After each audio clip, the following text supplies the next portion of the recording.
Well, ladies and gentlemen, I have a treat for you today. I have Phumlani, a well-known author and economist. He's frequently on social media talking about the ills of South Africa. If you haven't already followed him on X, you're more than welcome to. I'll leave his Twitter handle in the bio. But welcome to the show, Phumlani. Nice to have you Awesome on to be board. here, man. How are you doing? All good?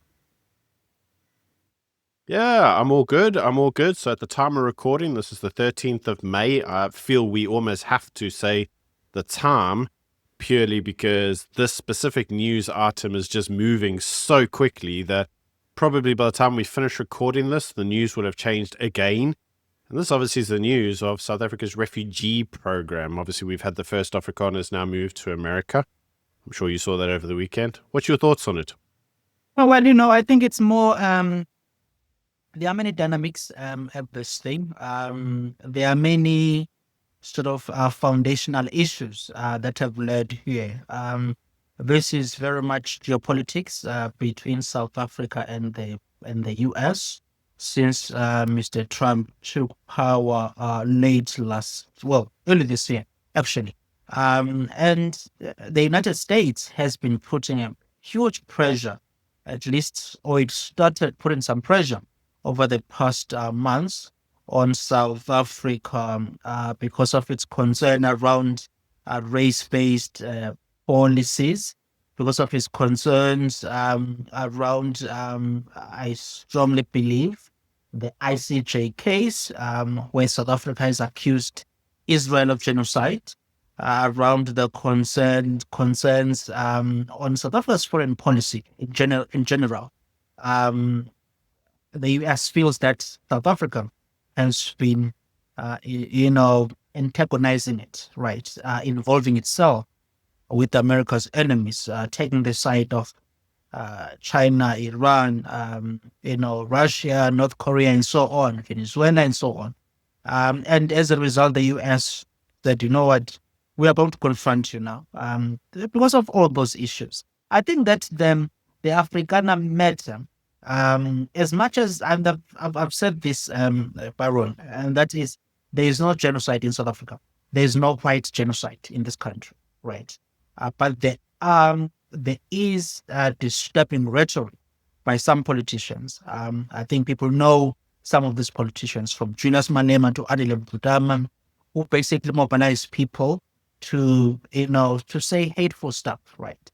And to say things that incite violence against white people.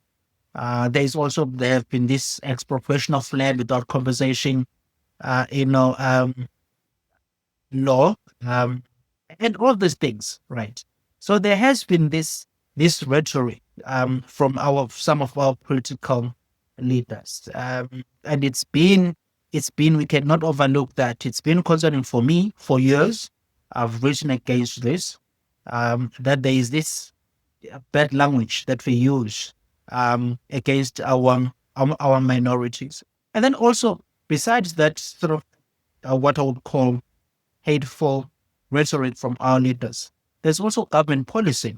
I've been strongly opposed to these race-based policies for many years, right? Be it Employment Equity Act, and so on, because I don't think they are what South Africa needs in its democracy. And so all these issues, they are the reason why Trump has pressed,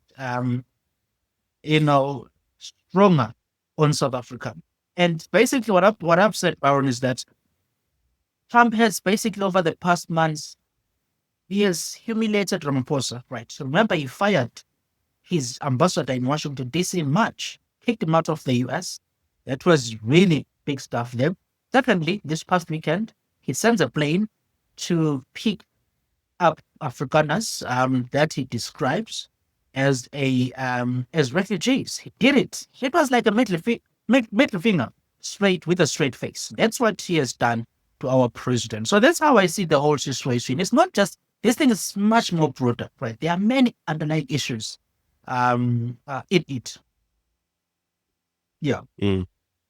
So I think it's interesting because you mentioned there, you said there's no genocide. And I remember underneath the Trump administration's definition of genocide, the refugee status is also on the basis of future the future perception, the future fear of any form of violence or persecution. And so what you could say, this has led some US politicians to say, right, there might not be an active committed genocide with a machete at the moment, a panga, but that doesn't mean that the rhetoric isn't such that what we're doing is we're preempting the potential writing on a wall. And I'm sure many in my audience would probably use that as a counter narrative. And so I understand that. And I've made the comments. In fact, on today's video, at the time of recording, I did make a comment that there is some political leaders' rhetoric that is just really dumb. So Paul Mashatile at the weekend was addressing a conference on expropriation without compensation. And he said, and I quote, he said, "We are going to expropriate land whether they like it or not." And that in itself raises so many questions, because the first question is, who's they? And why would they not like it? Is that because you intend to do it in a negative fashion? And it does lead me to question whether or not these politicians actually understand the meaning of the language that they use. I understand the English might not be their first language, but the English language has a lot of connotations and there's a lot of impliedness in it. And I'm not always 100% sure that they understand that the comments that they may make could be perceived as to be very negative. And, I think that might just be a real failing in some of our they don't care. politicians. Right. They don't care. And remember, they feel justified, my brother, right? They feel justified that we can say this because there are imbalances in the economy, because the injustice of the past, they need to be addressed because there was an apartheid system.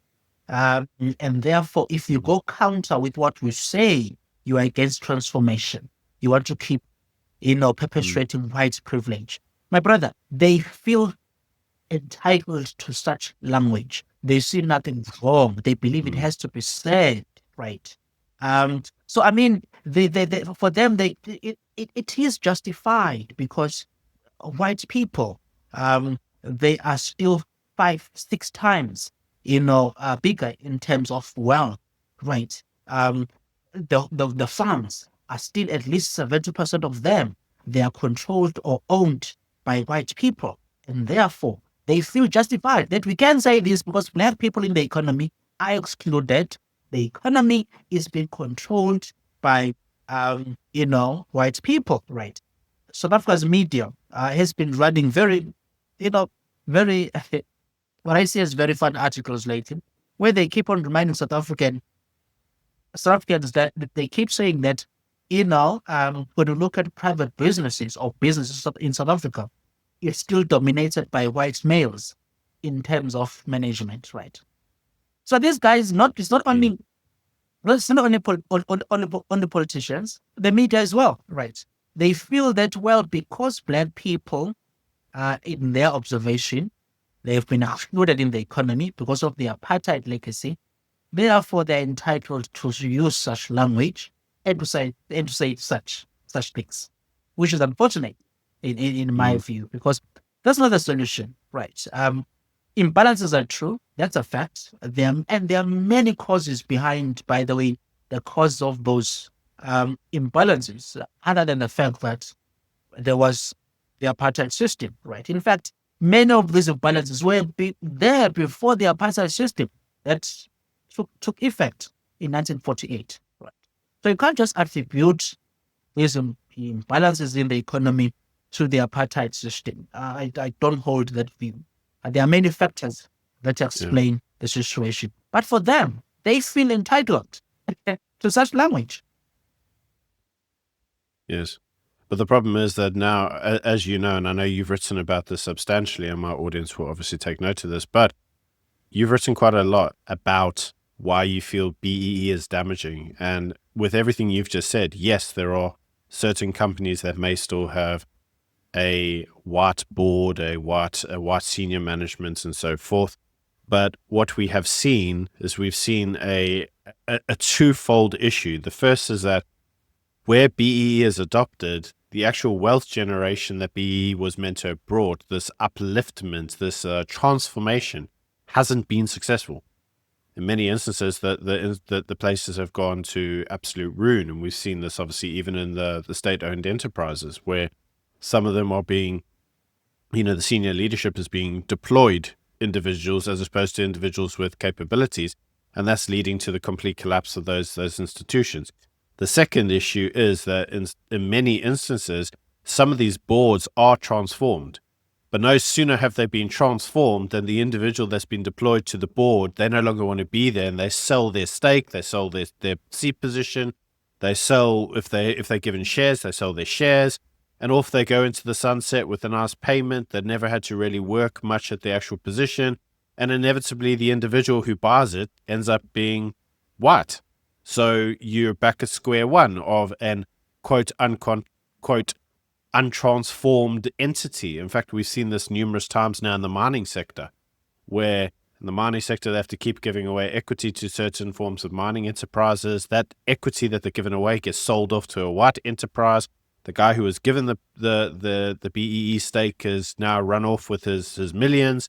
And the question that's been levied now to Gwede Matasha is, at what point do we say transformation occurred and now whatever's gone on is just free market movement? Because the free market will still move in a certain way. If that means that I gave you 30% of the company and you sold it to another, I don't know, American company that might be white, well, that's life. That's economics. That's just how it works. So at what point has transformation concluded? Because I mean, an opportunity for black ownership was given, and then it disappeared because of some choices in the market, right? So there were some market decisions that ended up making the thing being owned by the white people again. But you said the thing is, this thing did work, right? But it worked for a few people, and mostly the black elite. When I look at the post over the past 25 to 30 years of our democracy, it did work, but it worked for the very few elites, black elites in the country, who accumulated more wealth and became beneficiaries of this black economic empowerment. But black people, really, there wasn't much in large parts that was that they benefited. Then the question becomes, is that what you want to achieve? Do you want to just keep on enriching the already rich, the already enriching the already rich, just for the purposes of, well, we do have transformation, we do have black economic empowerment, or you want to change the lives of the impoverished in our country, right? And to be clear, by the way, to your audience, that is, I'm not against the government creating conditions for the disadvantaged to advance, right? It could be in terms of the education programs, assisting in that. It could be in the labor market. I'm not against, but so long as these things, they don't have to be race-based. If you want to help the impoverished, the people, don't make it race-based, right? You should help anyone you want to help, and you should encourage, by the way, because the whole idea is that people think that the people who are responsible for ending poverty, it's only the government. You can encourage private sector as well to do a lot to help the poor in the country. But it must be the poor of every color, not the poor of not the race-based, targets and quotas, because that's not going to work, and it will disadvantage, the very people it's meant to help. So it hasn't been something that has been useful for South Africa. And I've said that, look, black people account for more than 80% of the population. Whites account for less than 8%. Moeletsi Mbeki says that the approach we should build forward, right? And if the way for black people to rise up is through stronger skills and education, through setting up companies, creating the conditions that will allow them, to thrive and be and contribute to our economy. Nothing has to be race-based here. It's gotta be about what you contribute in the market. People should be helped because of their socio-economic background, right? Not because of their race. Helping them Most of their race is totally misguided. Mm. But I think this becomes a fundamental difference, right? So this is actually something that the Labour governments in the United Kingdom's had to deal with for a very long time. What becomes more important? Is it your position in society? What we would have traditionally 100 years ago called your caste position? Is it purely economic? So is it means based, or is it systemic? Is it an issue of the system deliberately attempting to design flaws in the process such that it stops you from progressing? So is it purely means based, or is it systemic? Now, depending on who you speak to, if you work in a free market position, you may say it's means based. It means that you need capital to generate capital, and sometimes you may need assistance. So the idea that I can't go to university because I can't afford the fees, so I assist to help you on the basis that if you go to university and you get assistance with the fees, maybe you'll become a good contributing member of society, Yeah. and you'll eventually pay your dues back. Yeah. You know, but if it's systemic, which is more a Marxist type idea, then it's, remember, the system is fundamentally opposed to you, and then because the system is opposed to you, we have to dismantle the system in order to create a fairer system, which I think is really what BEE is trying to do, is trying to say that the system itself is systemically predisposed to stop black people advancing through the economy. Ergo, the system needs to be dismantled, and the system needs to be reestablished in a fairer way. Now, obviously, the fairer way being, a form of representation and bean countering. But the problem is that where the system is artificially manipulated, where it's destroyed and then recreated artificially, you then have to ask yourself, okay, well, who is artificially recreating it? Is it the economy? Is it the market? Or is it a government state entity, which, to be frank, has no concept of how the market actually works, because they're exempt from the pressures of the market? Right? I mean, remember, the government can't technically go bust as such because it raises its money from taxes. It doesn't have to be efficient, and it doesn't have to generate a profit. If it decides it wants to spend 100 billion this year, they just have to tax more money. Like, I'd love to do that as a seller in a market, but the reality is, if I raised all my prices, my competitor may drop their prices. So I'm just going to price myself out of the market, and I will no longer have parity. I mean, it'd be nice if we had multiple governments and we could pick the one we want, and then the market forces would dictate. But that's generally not how states generally tend to run.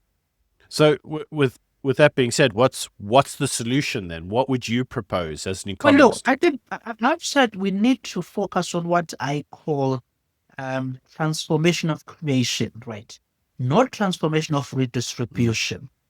Because when you look at things like expropriation of land without compensation, of this Employment Equity Act, right?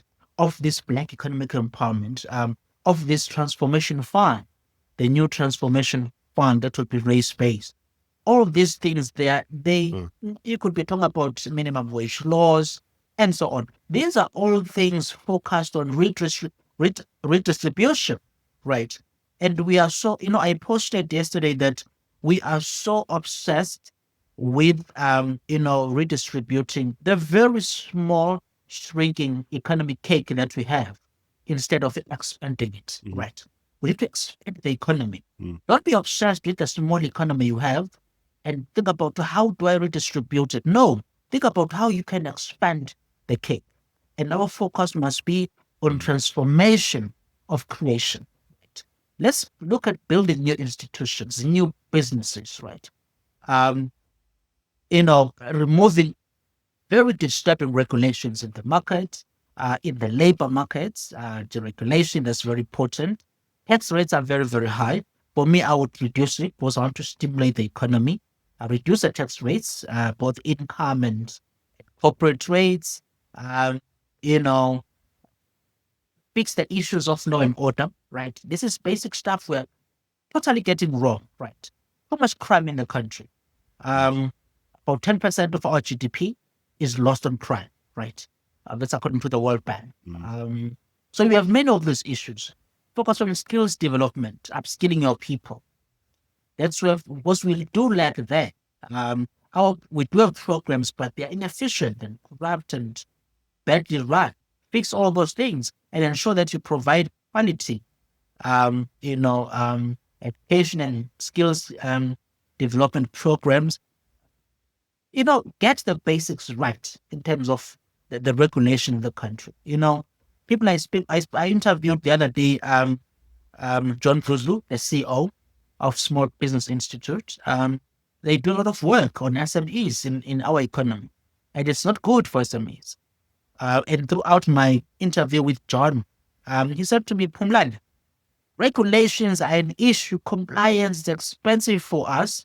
Big banks, or big companies, they can afford. They do have compliance departments, comply with many of those regulations. But SMEs, they can't.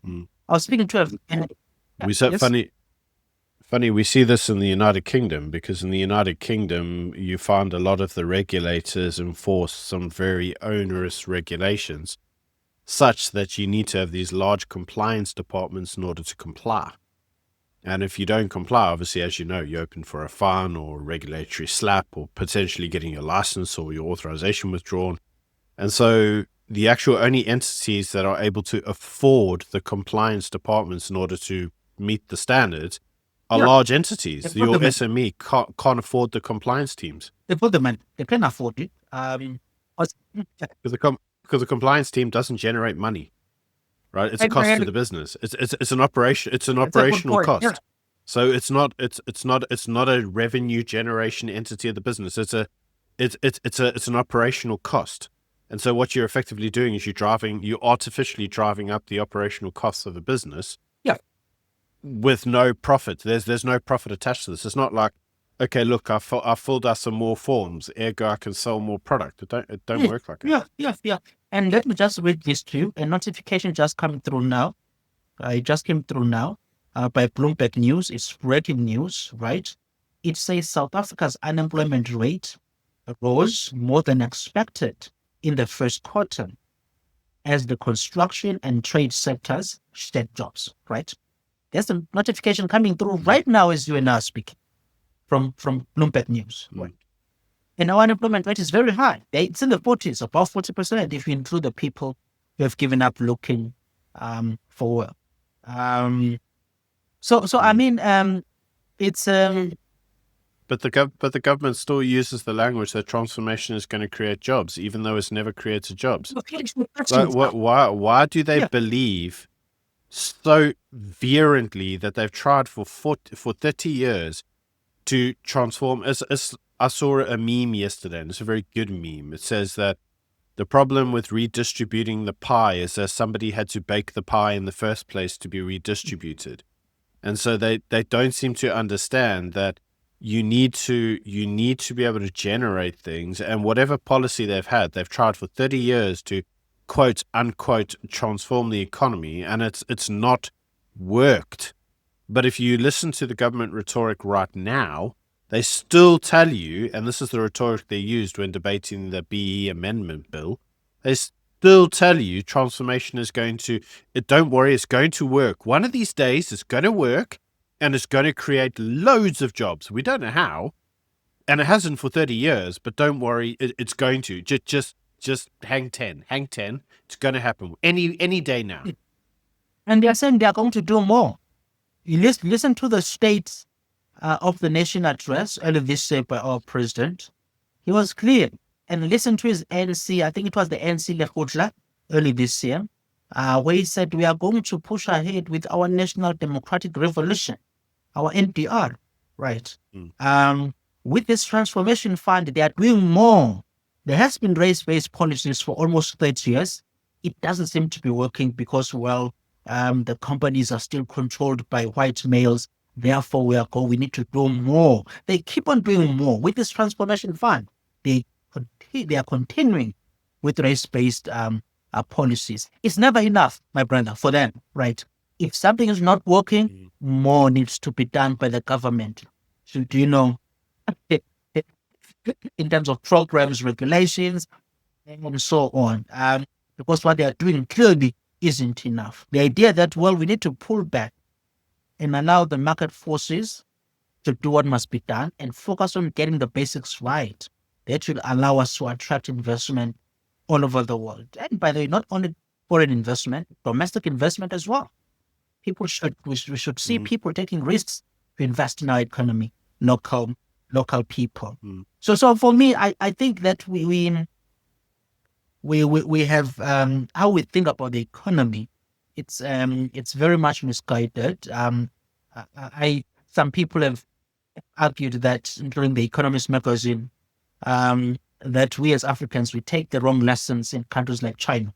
We don't take the right lessons, we take the wrong lessons, right?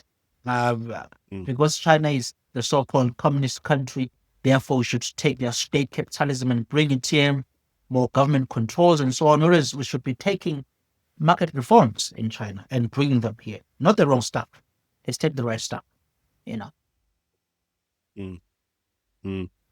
So what do you think the government is going to do long term? Do you see them dropping BEE? Do you see them reforming the law, or do you just see them doubling down? No, I have said that. I gave a talk the other day in Gauteng and said there is there are voices now that are speaking up against these policies. Some people within the ANC, they do recognize that the whole thing has been bad. It's just that the problem with them is that they want to put the same thing now in a different name, right? That becomes an issue. Mm. There are some, Well, it's yeah, just yeah, just rebranding, isn't rebrand. it? So it's the Stalinist playbook. Just Just rebrand, rebrand, bring the back the same thing, but just rebrand it. rebrand. But to many people, many it doesn't make sense. So there's another community here in Johannesburg a few years back that was protesting these race-based laws. And guess what? It's a colored community. The colored community was protesting Mm, these race-based laws. So it's there are many pressures. There is now the U.S. administration looking into this issue. So they do face pressures, but then they are going to abandon it anytime soon. Um, I doubt, but at some point, I think we'll have to let go of those things. I doubt it's going to be. The answer will need to be very, very weak though to let it go. Um, if we in 2029 we can get, even though it's not a 50% majority, but we can get maybe the DA getting to getting getting more votes than the ANC. I think that's going to shift the atmosphere as well. So hopefully we can see changes there. But I think the answer will need to get very weak for this thing to change. You know. Yeah, I mean it's a difficult one, right? Because obviously the current projections are that the ANC is now looking like it might graduate from a 40% party to a 30% party at the next elections, with some of the political growth going through to the MK party. Obviously depending on what happens with Jacob Zuma. I still suspect that if Jacob Zuma, passes on between now and the next election, we may see a absolute slaughtering of the MK party, because MK is basically just a party of I, Zuma.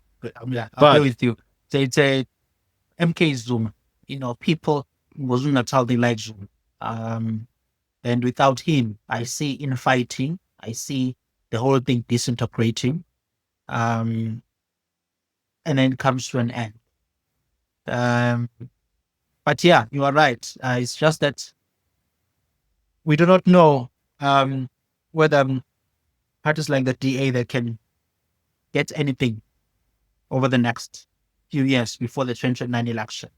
But in the recent polls, they seem to be doing well. But again, it's polls, right? As soon as you enter in the mm, campaign, when the ANC goes out to campaign, reminding South Africans that they were liberated by it, that they provided free housing and water, it becomes a different thing. The ANC bounces back, right? That does happen often. It has happened in previous elections. That during the times where there are no elections, the ANC would look very weak in the polls. The election comes through, they start pushing very hard in terms of campaigning. Then the dynamics change then. Yeah, I mean, but I think that overall, there is that negative sentiment toward BE, and that at some point, I think it's a matter of when it will have to be, we'll have to let go of it.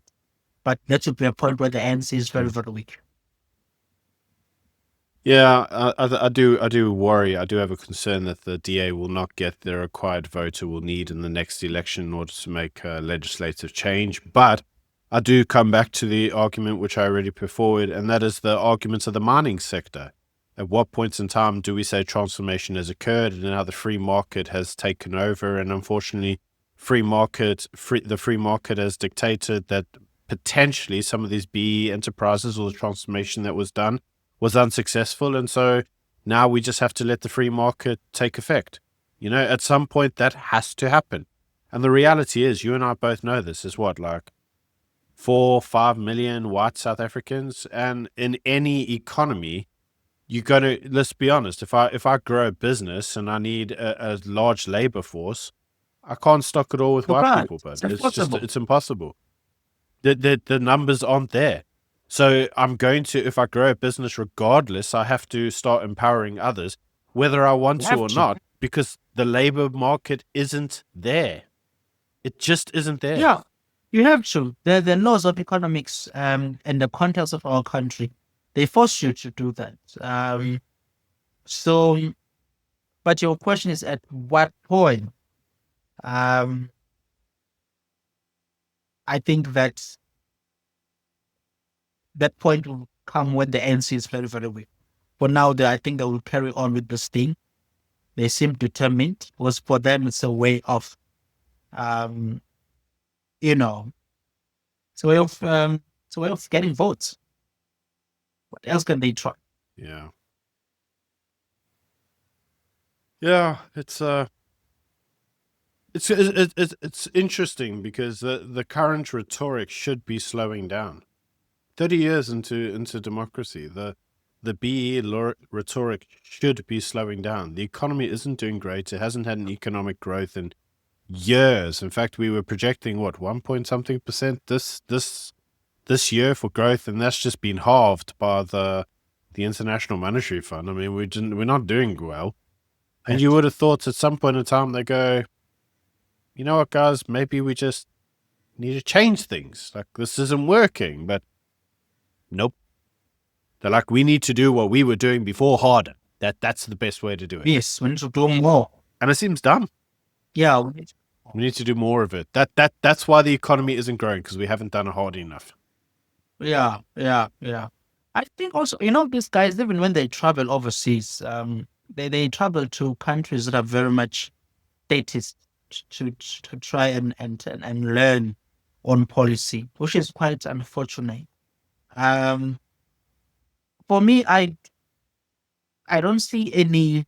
Even if they're talking about Patrice Motsepe might be the next, president of the ANC and of the country. And the thing is, so long as it comes from the ANC, I don't think it will make any difference. Because the ANC is full of really, it's got a major goal of the NDR. It's full of very leftist, interest groups, from ANC Women's League to the SACP to COSATU and so on, who have huge influence on the policies of the ANC, right? So whoever comes in will be constrained by these organizations demanding that, more statist policies to be pursued. So Africa's problems, the problem is not that government is not doing enough. The problem is that government is doing too much.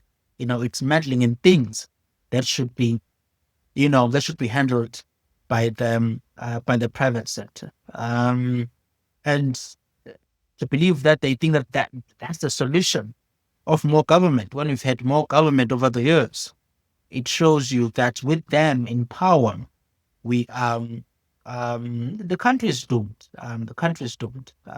And the idea that only a few will be doomed, it's a huge mistake.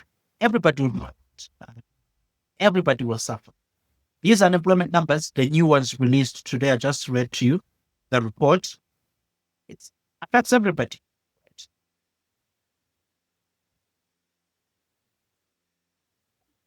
don't really understand how they feel that this is all going to land up for them, because if we look at the growth rates in emerging economies, South Africa's the only one that isn't actually growing.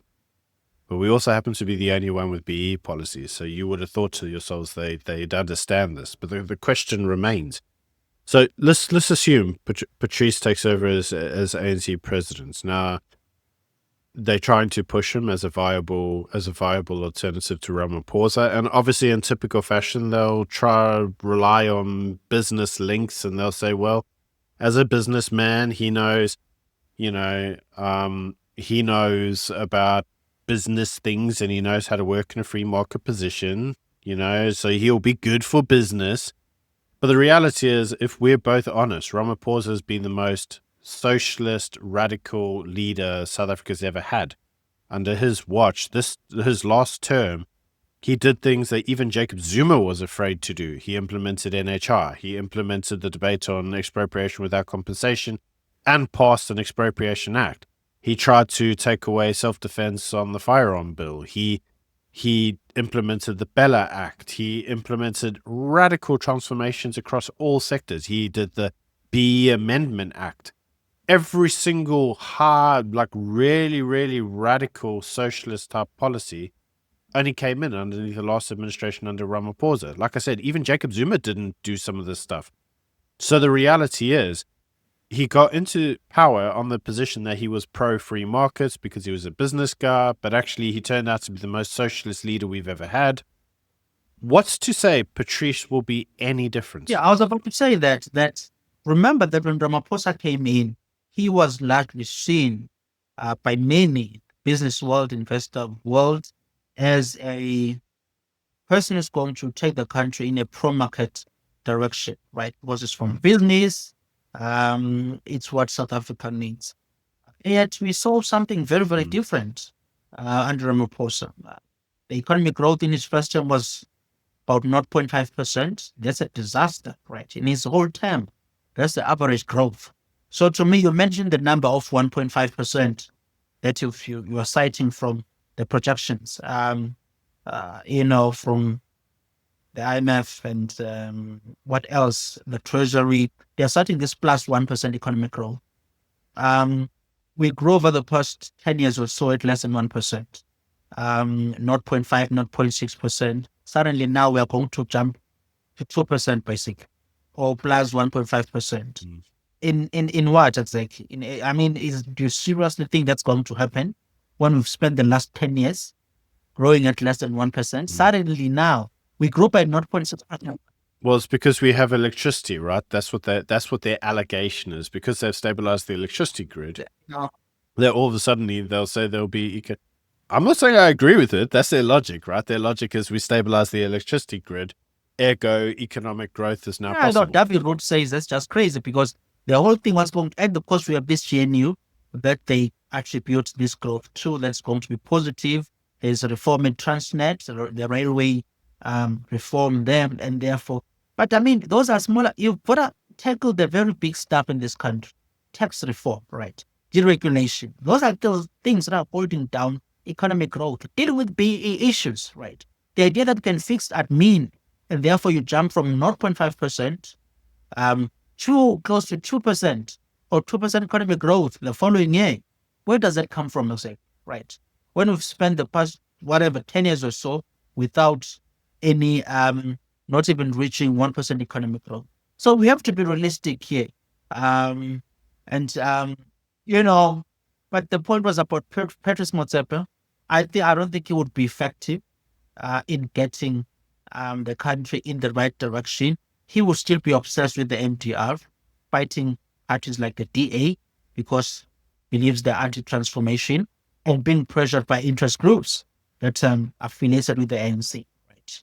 Pushing him to the left. So the ANC is no solution. We need to agree on that. The ANC is no solution in this country. Its time has passed. We need to move to a new phase where it is either in the opposition or is one of them minority parties or small parties in some form of a coalition government, whatever that is. But the idea that the ANC can be the game changer, that some leader within the ANC, and besides, by the way, guys like Patrice Motsepe, this is old school guys, bro. These are guys who are still old school, dating back to 90s, 80s, anti-apartheid. You know their ideology and their mentality. You know how they view the ANC in the country. You know what their views on foreign policy, on what you should do around the world, what their priorities are. You know very well. So the idea that somehow things would change for the better under Motsepe, I'm not sure that should work. A new change is needed of different people coming into power. I don't believe that's not doable. All you need as a first step is to have the non-ANC party, and hopefully not the MK party or EFF, getting more votes than the ANC. Hopefully something that is center right or right, Yeah, the problem is that in center-right politics in South Africa, there's very few options. I mean, obviously, one of the parties that were touted as being a center-right party, Action SA, their political leader seems to almost be having a daily stroke, and he seems to now be more radical than Julius Malema, according to his ex-posts. He's one of the individuals, when questioned about what was going on in Swana, told the people that they should take Trump's offer and leave the country. When anybody says to him, Action SA made a bad decision, he says to them, yeah, well, your parents were genocidal maniacs who implemented apartheid on us, and you should just shut up because you have no right to talk to me, a black man. Like, the guy is just a nut job and a half. He seems like he's just literally had a stroke, and he is just, he is now.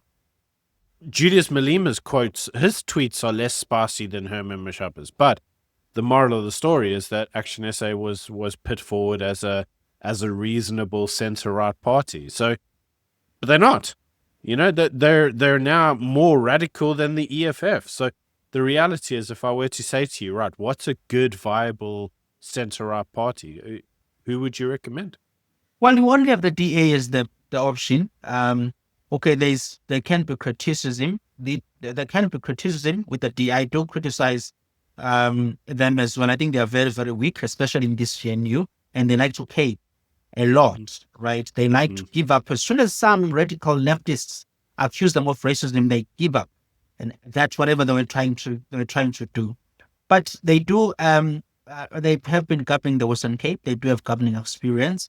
They do. There have been improvements in metropolitan areas. They have votes there. So that's the option you have, right? And they seem to be very stable, unlike these smaller parties that go, many of these smaller parties. I'm sure you've noticed that they are about one leader and one, it's a certain leader who got into a fight with someone and branched away to start his own thing, and then it doesn't work. In fighting begins, and then it crumbles, right? But they have been very much the DA party that has changed, has had different leaders, and it remains a stable party over the past, 20 years or so. If it can do better, that should be that's unfortunately that's the only option we have, right? Different from the ANC, at least different to an extent. For some people argue that the DA is ANC light. I don't think they are. I think they have fundamental differences, just that they are weaker in terms of standing up for their values. And that does hurt them, right? But that's the option. Those are the people South Africans should give a chance. And it's not because, and I always say this, I say it because they are the guys who can bring the pro-market reform that is needed in South Africa, right? It's not because some of their supporters are white, or they have, a big number of white people supporting them. Is because markets are what we need in South Africa, and the DA is not hostile to markets, right? They are fighting this Employment Equity Act right now, and they keep on fighting, right? They should fight. That's fine. We should see how that works out for them.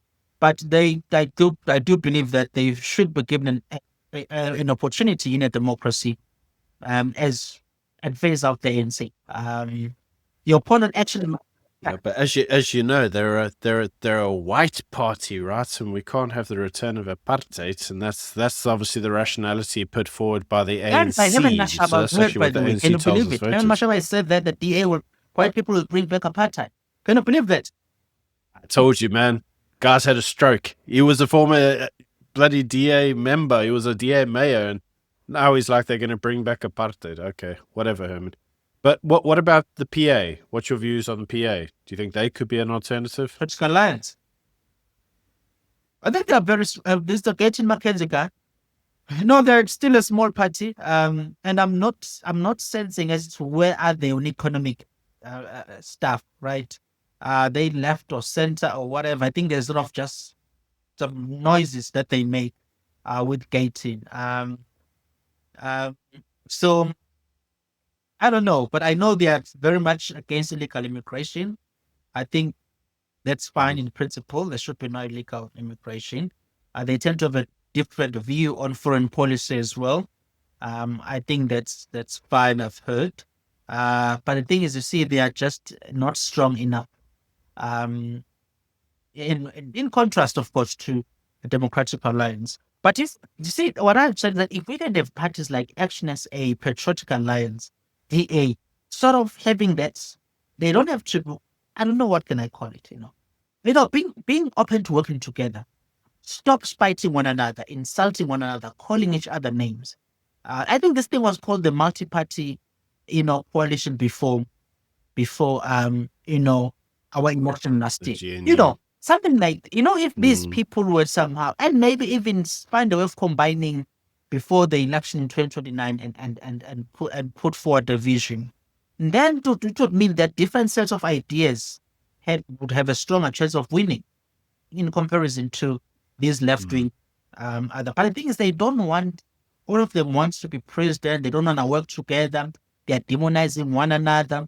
So Herman Mashaba, now the DA is more evil than the ANC. The EFF is better now. So it's all just, I mean, it's been a mess. That's why I say, and I tell my audience all the time, like, if you voted for Herman, you're a moron. Like, the guy is just not a decent politician. There's something wrong with that guy. I don't know. I said on one of my programs, it's like him and John had a one night stand, and John didn't call back. The degree of hatred is just not normal.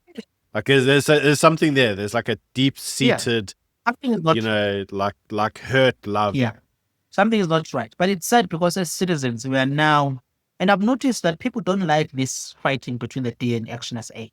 In fact, you have many people who would have loved for things to be calm, be civil, and the race toxicity be removed, and some form of cooperation takes place. I've seen many people who like that between these two parties. But there seem to be some weird, grudges, and they hate one another so much. It just, for me, it disturbs me because it's a disservice to the country, I think, for democracy. I agree, my man. I really, really do agree. I don't really know what the solution to all of this is. I think a biggest problem that we have in South Africa is we have too many left-wing parties and not enough right-wing parties, which mean that to a large degree, it's very difficult to implement any form of reform agenda when everybody is so ideologically wed to the current path, even though the current path is toxic. Everybody is just so high on their own juju that they can't see, any alternative. And the concern for me as well, Patrice might come in and he might buy his way into the presidency. I have no doubt that that's going to happen. It also means I think the Ramaphosa family will then just keep its handle on the ANC. And so to that degree, it's almost become a fiefdom. It's become like like a royal tribe that they control now. It just keep it in the family. And you know what? If that's what they want to do, that's what they want to do. But I don't think Patrice could effectively implement any form of economic transformation purely because I think one of the things that Ramaphosa's found, even by being president of the ANC, is that the president doesn't have as much control as he thought. And there's a lot of other pressures inside the ANC, which mean that certain really dumb agendas will still be followed regardless. Yeah, the dumb stuff will still be done, regardless. It's the political scene in South Africa, it's worrying, right? Because it isn't clear that, and I like your point that we've had too many left-wing political parties. And by the way, if you combine the left-wing vote in the last election, it still commands about 65% of the vote, right? If you combine the left-wing vote, EFF, MK, the ANC, if you, they have a very big share of the vote. So people still vote for these parties. And if we can find a way of changing that, I think it should be good. I don't see the MK party being something that is stronger nationally. I don't see. I think it's a one-man person, as you said. Julius Malema is totally crazy with all crazy views, including creating a borderless Africa. South Africans don't like this thing of illegal immigration. I'm not sure if you've noticed. They don't like the illegal immigration thing. Yet he pushes for that. Um, the ANC isn't decline, no doubt. Hopefully we can see parties on the center right, sort of, being able to pick up that vote. And South Africans will need to stop for voting for the parties they feel they relate to, and start saying to themselves, it's very bad in the country, too much crime, joblessness. We have to give other people a chance. It's not going to see change.